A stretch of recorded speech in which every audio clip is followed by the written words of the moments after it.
So welcome, everyone. I will start with the land acknowledgement for Toronto, which is where York University is located. York University recognizes that many Indigenous nations have long-standing relationships with the territories upon which York University campuses are located that precede the establishment of York University. The university acknowledges its presence on the traditional territory of many Indigenous nations. The area known as Karanto has been caretaken by the Anishinaabe Nation, the Haudenosaunee Confederacy, and the Huron-Wendat. It is now home to many First Nation, Inuit, and Métis communities. We acknowledge the current treaty holders, the Mississaugas of the Credit First Nation. This territory is subject of the Dish with One Spoon, One Pond Belt Covenant, an agreement to peaceably share and care for the Great Lakes region.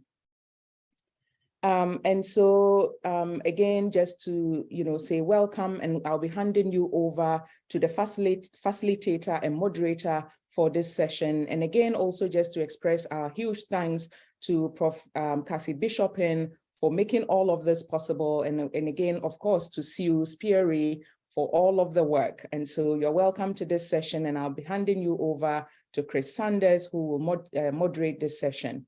Over to you, Chris. Thank you, Sylvia. Good afternoon, everyone. I'm Chris Sanders. I'm also York alum, so it's a pleasure to be here today. Thank you for joining us for the workshop on conducting interview research on sensitive topics presented by Pam Sugiman. Before I introduce Pam, I just want to remind everyone, please keep audio muted and then unmute when you have questions. And then after the talk, we'll have an open Q&A. So without further delay, let me introduce our speaker. Dr. Pam Sugiman is professor and dean of the Faculty of Arts at Toronto Metropolitan University in Toronto. She has written extensively on oral history, personal memory, and racism in Canada.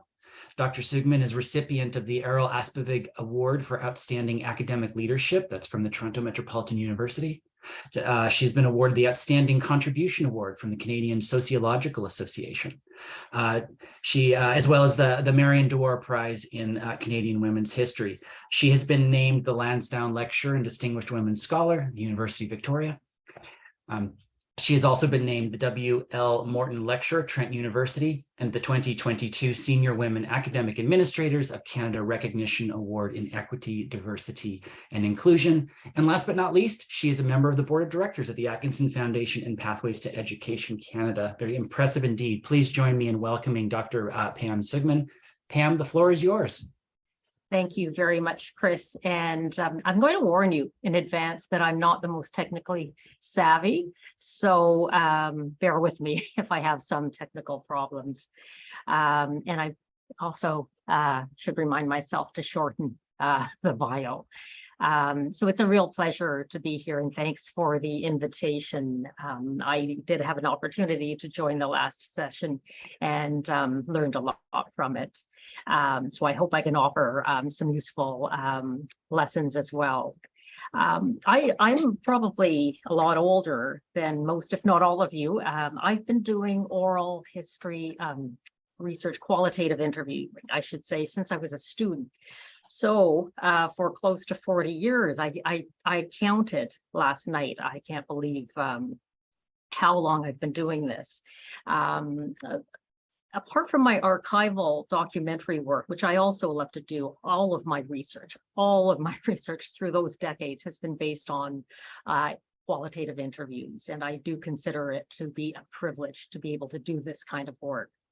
My first major research project was an analysis of the emergence of feminist trade unionism or working class feminism in an exploration of women who worked in the auto plants of Southern Ontario from 1939 to the late 1970s.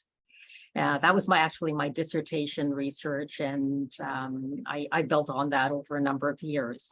A smaller study that evolved from this research was based on interviews with a fairly small number of Black men who had been employed in the auto foundries of Southern Ontario, largely in the city of St. Catharines. And as you know, foundry work, especially back then, was the most hazardous work, and certainly the most dangerous, dirtiest and very hot work. Those interviews were very special to me.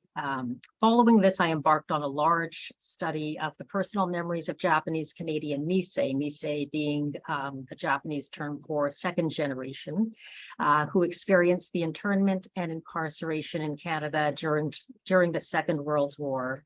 And then yet another of many uprootings, relocations, and in fact, coercive assimilation in the post-war years and many would say up until the present day. This research remains closest to my heart, and my research with Japanese Canadians has inspired me to think more expansively and reflectively on the interview process. The internment interviews generated an interest in the memories of bystanders to the internment as well. Uprooting, dispossession, incarceration of Canadians of Japanese descent was also witnessed by friends, neighbors who kept their property, onlookers who bought confiscated fishing boats and farmland at very low prices, teachers, co-workers, employers, missionaries, and the RCMP officers who watched over Japanese Canadians in the sites of internment. And I'll no doubt continue in the years ahead to write about the larger themes that have emerged from my research on Japanese Canadians, the larger themes being racism and personal memory. Now, before I talk specifically about interviewing on sensitive topics, I'd like to offer some general comments about my approach to interview research. I want to highlight the threads, in other words, that tie together the different research projects that I've engaged in throughout my academic career. First of all, the interviews that I've conducted have been inspired by an interest in experiences and events that are situated in the past. And for the most part, I've been interested in the stories of people who have long been marginalized in the public record. Those who, to go back to Sheila Rowbotham's term, her 1992 book, those who have been hidden from history. Secondly, I do oral history, and my focus is on memory. As an oral historian, I regard the person that I'm interviewing as a narrator rather than an interview subject. Though I'll often refer to them as respondents, I do conceive of them as narrators. And importantly, I situate the narrator's memories of an experience or an event or a stage in their lives within the context of their entire life. My interviews take time, a lot of time. And while I'm motivated by an interest in a past event, I view the interview narrative as a whole. A person's memories about one thing or one event or one experience or one emotion also reflects an intermingling of the past and the present. Given this, I'm always cautious about, and I know this was mentioned discussed in the last session. I'm always very cautious about mining or quoting a narrator's words out of context. Taken without context, statements can be very misleading and inaccurately interpreted. And finally, I view the interview as a multi-layered process. As I mentioned, my interviews take a lot of time, and my interviews take far beyond, with one person, will take far beyond the 1.5 to 3 hour interaction with the narrator.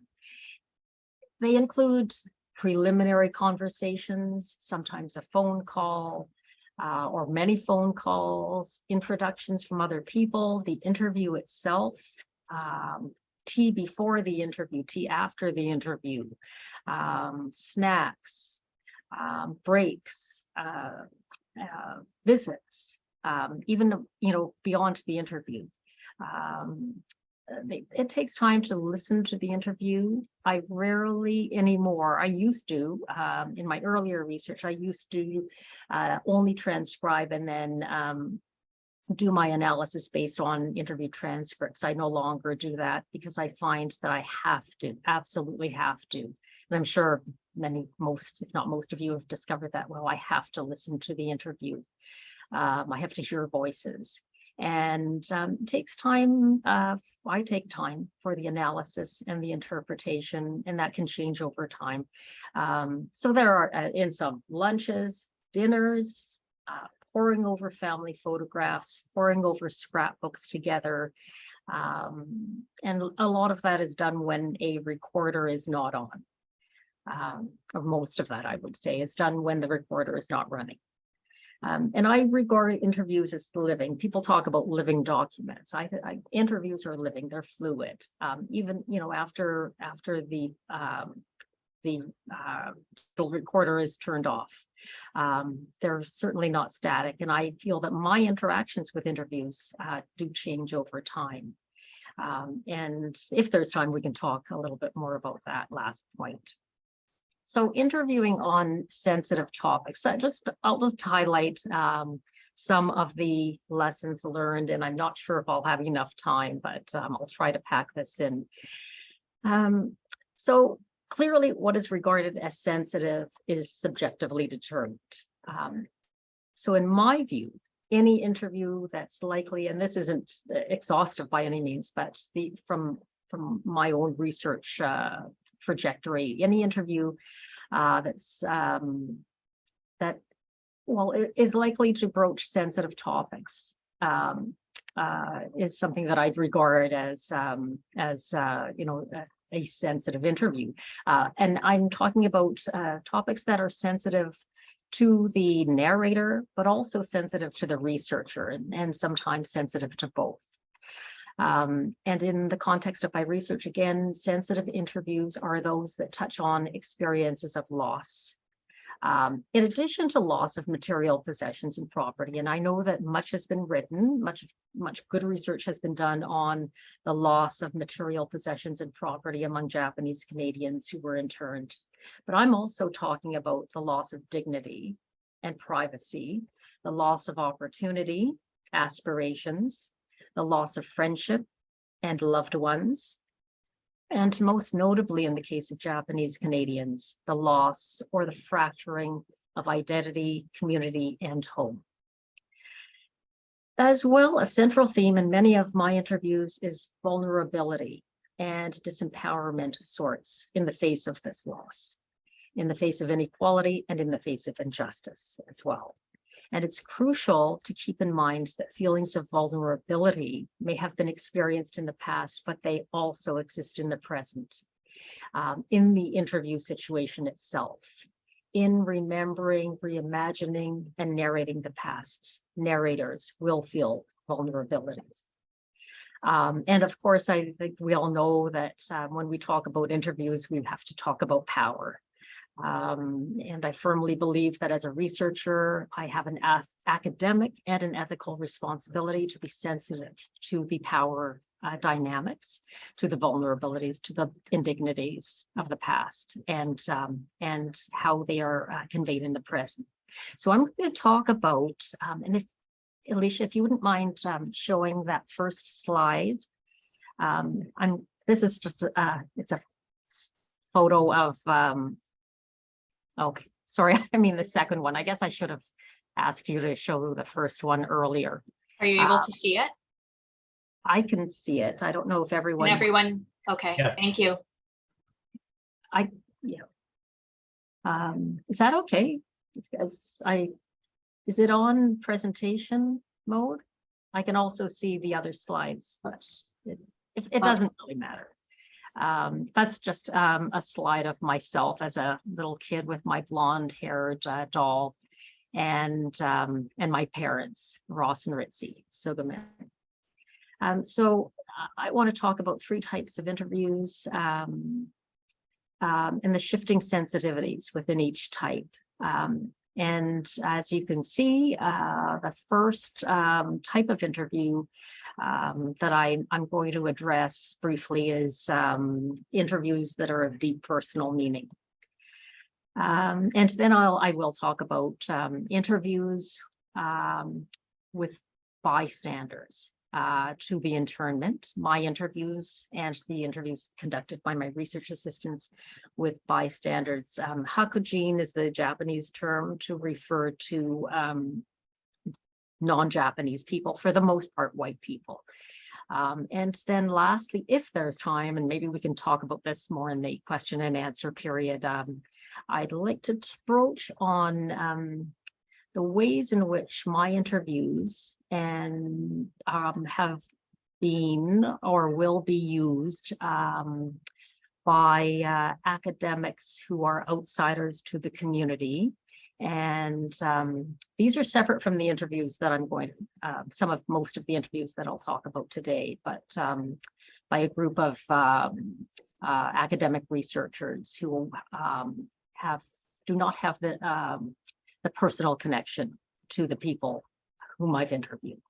So if you could see slide 2, this is just more, I'm conveying the same message. This is a photo from the 1920s, so prior to the internment of my father as a little boy, and his brother Don. My father is Ross, and his brother is Don, and their mother Chio Sugiman. And so I've conducted personally over the decades, well over 100 interviews with people who form part of my reclaimed community of Japanese Canadians. For the most part, well, almost all of them are with Nisei people. So as I said, second generation. Some of them, a very small number, are with Issei. Many of the Issei have since died, and I think all of the Issei people that I've interviewed have died, and they are now, the Nisei are now, like my mother, in their 90s for the most part. I just want to show slide 3 as well. So this is my mother's family, and this photo was taken on their farm in Haney, what was then called Haney, BC, not far from Vancouver, as they were clearing their farmland, rich farmland. They just bought a berry farm prior to being interned, and the whole family, my mother included, spent most of their time clearing that land for planting. I am very much connected to this research on Japanese Canadians and their experiences of racism. And I guess among those 100 or 100+ interviews, the one that really resonates most powerfully was an interview I did with my mother. I had conducted many interviews prior to interviewing my mother, but then I thought, oh, I've got to do this. I was initially reluctant to. I thought it would be awkward. I just didn't know what to expect. I didn't want to get into some kind of professional mode when I was talking to my own mother, but it was actually very, very rewarding. Because my mother had been, like many Nisei Japanese Canadians, had been quite reticent about her life prior to the war, during the war, and in the immediate years after the war. And so all my mother did when I was growing up was tell me about this train ride she took from BC from the interior of BC to Toronto, and how alone she felt. And so that was a rehearsed memory of hers. That was, if I ever asked her about the internment, which I seldom did, that's what she talked about. That's what she told me about. My father was a very rebellious young man during that period, and he refused. He was born and raised in Vancouver, and he refused to leave his hometown. He refused internment or dislocation, and so he was picked up by the RCMP. And he was put in a prisoner of war camp and shipped to northern Ontario, Petawawa, Ontario. And so these are the two things I knew about the internment as I was growing up. And very sadly, my father died when I was 18. So before I did this research, before I took an interest, but that's the memory that stayed with me about him being in a prisoner of war camp. And he talked specifically about having to wear in that prisoner of war camp, having to wear a white shirt with a big red dot or circle, I would say, on the back, which was such an indignity. But when I sat down to interview my mother, she told me a lot more.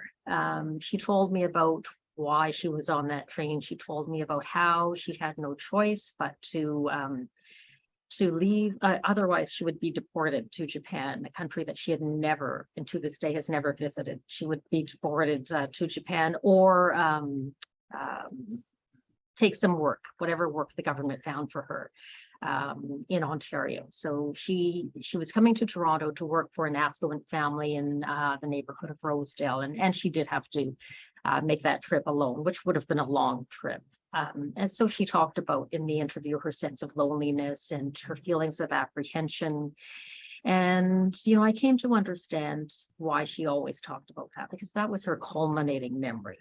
That's the memory that she has chose to share, and she didn't choose to share other parts of her experience until I interviewed her. And so that's one interview. I don't have time to go into detail, but I wanted to convey another interview that makes me think about how deeply connected personally I have been to this research was with a woman named Aiko, and she, again, a Nisei woman. And like many other Nisei, Aiko spent a good time throughout our interview asserting her allegiance to Canada, talking about her national loyalty. And she, people did this in different ways. Aiko talked about, buying victory bonds during the war, just talked about, just nationalism. She talked about a visit to Japan that she had made, and long after the war. And she made several trips to Japan, vacations. And she said, every time I go to Japan and come back, I think, gee, am I ever lucky to live in Canada? There's no place like Canada. And then at the same time, at another juncture in the interview, she remembered an incident that occurred after the war in which she was listening to O Canada. I think it was during a Christmas concert. And she said, I cried when they said, we'll start with O Canada. And I said, now I'm thinking, why did I say this? Did you like that or didn't you like that? And then she said, oh, I cried. I didn't like it hearing O Canada. I've been here. I grew up with, Canada is our home and we are all Canadians. O Canada, our home and native land. I really cried. Here it was, our home and native land. But we were, in internment camps. And then ever since that interview with Aiko, I have never been able to sing or even performatively mouth the words to the national anthem. And often, convocations, all sorts of events, I will have to be in public view while the national anthem is being sung or played, and I cannot bring myself to sing it.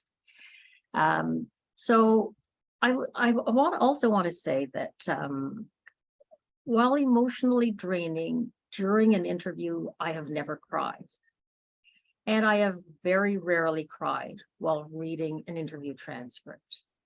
But it is when I listen to the interviews, I will weep. And I get an entirely different, I have an entirely different relationship with the narrator, with the interview itself, when I listen to someone's voice. So I just want to highlight the importance of voice. And if you could have the next slide, please. I now want to turn to my interviews with bystanders. And these are, as I said, the people who have observed the racism that was occurring. And I think, what brought me to these interviews, and these interviews took place long after I had interviewed many Japanese Canadians themselves. I thought, why are they not part of this history? Why is the onus or the responsibility to talk about this history on Japanese Canadians themselves? Someone, I'm trying to remember, I don't want to plagiarize, I don't know, Glenn Coulthard maybe, talks about the TRC, the harms of settler colonialism in the past, and notes that the focus is on reconciliatory efforts on, or the reconciliatory efforts are focused on repairing the injurious legacy left in the wake of the colonial history. And so Indigenous subjects are the primary objects of repair, and it's not the colonial relationship itself that becomes the subject of study. The objects of repair and the subjects of study and reclamation projects, in other words, are groups that have been oppressed within racialized and colonial systems. So I began to problematize. I'm not the only one, many scholars have done this, the silence of white Canadians, but in my own research, because I don't want to, as I said, put the onus for understanding racism and racialization only on the victims. Having said that, I also don't want to recenter on the Hakujin population, but I did feel it was important to do some of these interviews. And this is, just if you could turn to the next slide. And I really wanted to share some audio clips of these interviews in particular. But as I was saying earlier at the outset, I didn't think I had the technical competence to do that. So I'll just I know I'm running short on time, but I'll try to briefly recount a couple of these. The next, if I could see the next slide, this is Eileen Chairfoot. She's someone I didn't personally interview. One of my research assistants interviewed her. I did do other interviews with bystanders, but Eileen grew up in the fishing village of Steveston, and she was when we interviewed her, she was a volunteer of the Gulf of Georgia Cannery, and she talked about the internment through the eyes of a child. She was the child, she was 6 years old, and she talked about it in the context of family relationships. And her interview narrative is strikingly vivid and richly detailed. She told about how her parents rented a house that had been previously the home of a Japanese Canadian family. And so I thought, what was it like to move into a house that had been previously occupied by your Japanese Canadian neighbors? How did it feel to also find hidden within the walls of that home the private possessions of its former owners, and to be a child and discover this? So she and her brothers found the personal belongings of Japanese Canadians that were not hidden and forgotten, but were purposefully tucked away for safety in the belief that they could someday be reclaimed. And so she found Japanese dolls just behind the wall of her bedroom.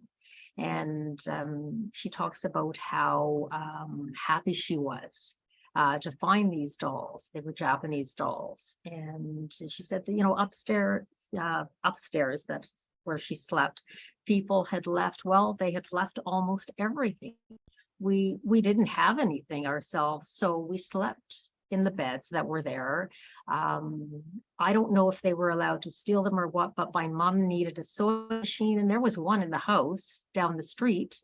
And my mom was very sad. I remember she said, "Isn't this terrible that people had to even leave the kindling?" My aunt came out and she said that was a shame.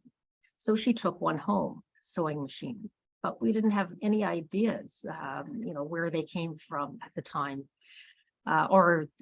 She as a child didn't have any idea where they came from. And her interview was very unrehearsed. Her narrative was unrehearsed. It was very candid. In this context, in the context of our interview, she talked about the looting that was taking place, but she talked about it in the way in which she talked about it normalized looting. Well, everyone was doing it. She said nothing was being done. So my brothers went over and they said, "Well, we may as well take these things." And she said that with laughter. She also mentioned frequently that her family needed things. On the one hand, her mother repeatedly said it was a shame, but Eileen repeatedly said, no one was using it anyway, and that made us happy, and we didn't have anything ourselves. And so I just, how did I deal with that? I analyzed it as an academic. I note that other people in these communities who are poor and they faced economic adversity, and not Eileen, but some of them were themselves visibly racialized.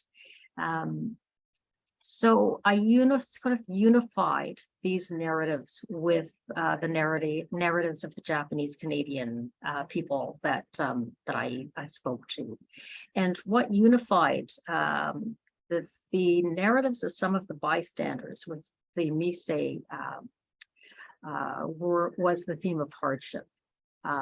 So I thought about the ways in which their position, the position of these different groups within capitalist society and racist society produced the interviews. And I do know that I'm past my time. So if I'll just say one thing about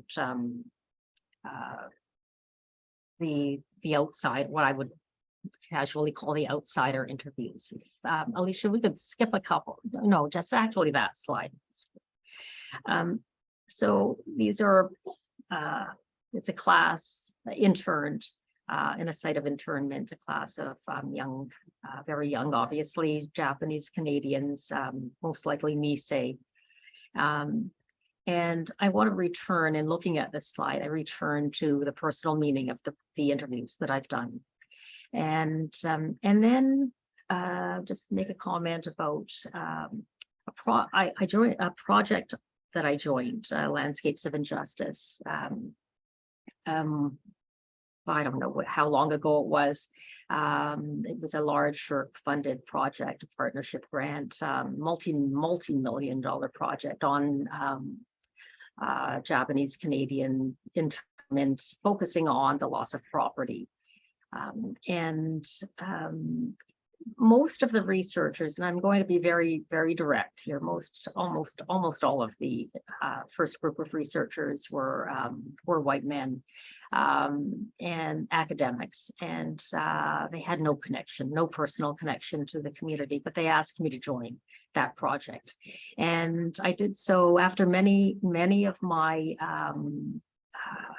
Japanese Canadian colleagues, researchers from other universities, including York University, had declined. And I joined because I thought, okay, I'm going to be able to give tons of money to research assistants, doctoral students, MA students. I'm going to be able to keep an eye on what's happening in this research project. And I do regret it, because my interviews, the interviews that were conducted as part of this study were not, I'll be careful about how I'm putting this, but I think maybe I'll put it this way. I think when outsiders to the community do this kind of research, especially interview research, that they need to respect the insider researchers, they need to be, in fact, and it's not a word I use easily, deferential to the community. They need to understand the community, and it needs to be more than a transactional relationship. And they also, and you know, I don't have any control over this, but interviews can't just be mined for the sake of illustrating a point. And used in that way by people who don't do interview research. So I think I'm bringing these different types of interviews that I've engaged in to this session, just to give you a taste of the kind of complexities in researching interviews on sensitive topics. And as I said at the outset, sometimes sensitive to the researcher, sometimes sensitive to the community, sometimes sensitive to the narrator, and sometimes not of deep personal meaning to the people who are using the research. So I'll stop there. Thank you.